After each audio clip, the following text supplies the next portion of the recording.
Eric, let's talk about Kevin a little bit in that swim. I mean, all season, were you ever thinking 50.7, or was there ever any a time goal at all for him? No, we don't really make time goals. We kind of worry about the process.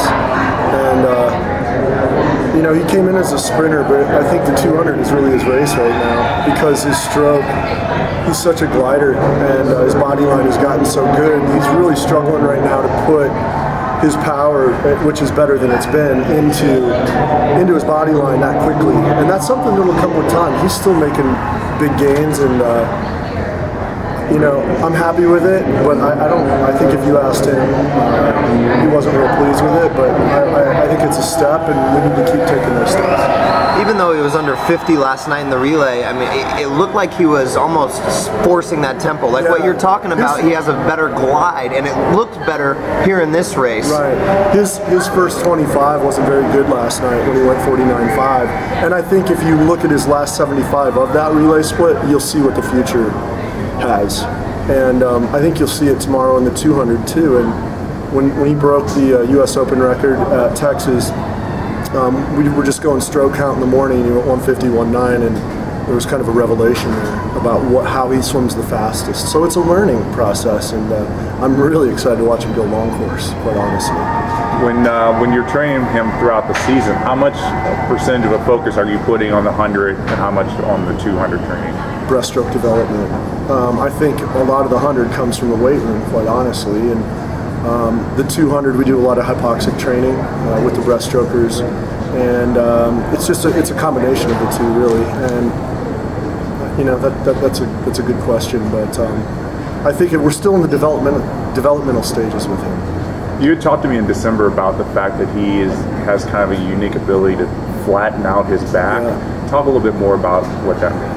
Well, just with his body shape, I guess it's the way you build a breaststroker, but he can flatten his back out and close the gap in terms of stroke count if he's long on a wall, and it's interesting to see, and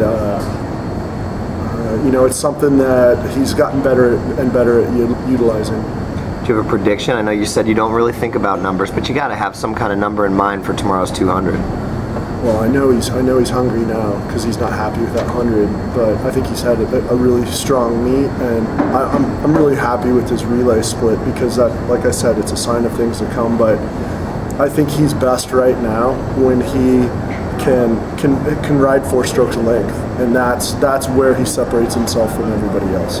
Going back to that relay split and that relay in general, you guys had the same lead going into the halfway mark last year. Mm-hmm. This year it was a little bit more significant of a lead, and never let that one go. Did you ever let yourself feel comfortable during that race? No, I didn't. And you know, I never saw a stroke from any of the other teams, and I want to go back and I want to see Vlad. I want to see some of the other great swims, because great swimming is fun to watch. But I watched every stroke our team took, and at one point I looked, and the lead they had, I felt good, but at the same time you don't want to count on that. But it was really fun, and I thought Nim did a great job getting us home. We're about almost 2 days through the meet. What kind of grade would you give your team's performance so far? A, without a doubt, an A. I'm really proud of them. We've missed on a couple things, but you know, the telltale sign of a good team in my eyes is to have a subpar 200 free relay and come back and have a medley relay at the end of the night like that with some of the same guys on it. That earns a lot of respect in my book. Talk about what, besides Kevin, the person you think has really kind of stepped up and done something. Kevin Steele. Kevin Steele. We laugh because, I mean, he's a great athlete. He's a great athlete, and he'll tell you his stroke went away from him. And 6 weeks ago, when we had to rest him a little bit just to get his stroke back, and we went through the basics again, and to dolphin dives and the shallow end, simple things like that. And then we worked on his line, and Brandy did a great job with him, and you know, our breaststrokers train together at least twice a week, and I saw this stroke that just wasn't working, and so to go from not being a breaststroker 6 weeks to getting second, and he would have been the American record holder last year. That hats off to him. What a stud.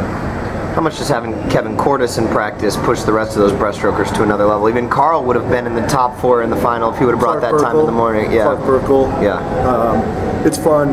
We put them together. at times, and we separate them at times. And when we do test sets, I like to separate them so that they don't know what the other one's doing, so that they swim within themselves and they're learning about themselves as opposed to getting outside of what they're doing.